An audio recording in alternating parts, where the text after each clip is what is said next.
On parle toujours de la rivalité Apple versus Samsung comme de la guerre technologique. C'est vrai en ce qui concerne les smartphones, mais c'est pas le principal ennemi d'Apple. Mais pourquoi vouloir toujours faire la guerre, toujours plus d'argent, on peut pas s'aimer les uns. Ferme ta gueule! Le hippie qui se persuade que fumer de la beuh et écouter du reggae en disant peace c'est aider la société, ferme bien ta gueule! Les vrais rivaux d'Apple, dans beaucoup de domaines, c'est Google et Microsoft. La plus grande qualité d'Apple, c'est son OS. Aussi bien Google que Microsoft sont des concurrents sérieux dans ce domaine. Google pour Android et Microsoft pour Windows. T'as quand même pas cru que j'allais dire Windows Phone. Il suffit de se rappeler les pubs PC versus Mac. Je vous invite à les revoir, elles étaient juste exceptionnelles. Ce petit fight m'a même manqué. Je redoutais le fait de ne plus voir de petits tacles comme ça entre concurrents, de ne voir que Samsung qui essaie désespérément qu'Apple prête attention à lui. Mais c'était sans compter sur le 17 août. Pour recontextualiser, ça est compliqué ce mot. Vous vous souvenez peut-être de toutes les comparaisons qu'on a pu faire entre la Surface Pro de Microsoft et l'iPad Pro d'Apple, parce que ce sont toutes les deux des tablettes sur lesquelles on peut brancher un clavier. C'est là qu'on a entendu « Oui, c'est de la copie !»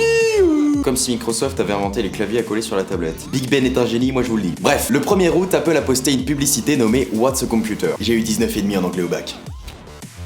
Merde, mes lunettes. Microsoft a ensuite répondu 2 semaines plus tard avec une vidéo, très drôle soit dit en passant. On y voit un iPad Pro à côté d'une Surface, une voix demande à Siri ce que l'on fait, et Siri rétorque « J'ai un clavier, je suis un ordinateur maintenant ». Il répète ça plusieurs fois pendant que la Surface évoque ses qualités qui font d'elle un ordinateur. Des ports sont présents, un trackpad aussi, la Surface possède un Intel Core i7, bien que la 9X d'Apple soit très puissant, donc j'ai pas trop compris cet argument. En bref, Microsoft ridiculise un peu Apple en leur disant « Non les gars, venez pas marcher sur nos plates-bandes, votre truc c'est pas un ordinateur ». Et je suis d'accord avec ça. L'iPad Pro n'est pas un ordinateur. Pas besoin d'énumérer 10 000 arguments. À partir du moment où ce sont des applications mobiles et non des logiciels, fin de la discussion. En revanche, je ne suis pas sûr que Microsoft ait bien compris la pub d'Apple. Je ne pense pas que le message soit l'iPad Pro est un ordinateur. Tout est dans le titre. Qu'est-ce qu'un ordinateur? Le but est d'inviter les gens à redéfinir leur notion d'ordinateur. Et surtout qu'ils se demandent s'ils ont vraiment besoin d'un ordinateur. Que ce soit un utilisateur plus ou moins avancé ou un professionnel, tout le monde n'a pas besoin d'un ordi. Le but est de montrer, regarde ce que tu peux faire avec, avant de te dire non c'est mort, je veux pas une tablette. On est toujours dans cette politique de privilégier l'utilisation à la masturbation. Je vais pas t'expliquer toute la partie technique de mon produit, mais je vais t'expliquer à quoi il va te servir. Je pense vraiment que c'est comme ça qu'il faut voir cette pub. Apple doit bien être conscient que ce n'est pas un ordinateur, et ce n'est pas une volonté. Ce n'est qu'une théorie, mais si elle est vraie, la réponse de Microsoft, bien qu'elle soit drôle, n'a plus vraiment de sens. Mais au niveau marketing, c'est excellent. Il est bien plus difficile de communiquer sur quelque chose que les autres n'ont pas que sur le fait d'être meilleur qu'un autre. Processeur plus bandant, plus de périphériques, etc.,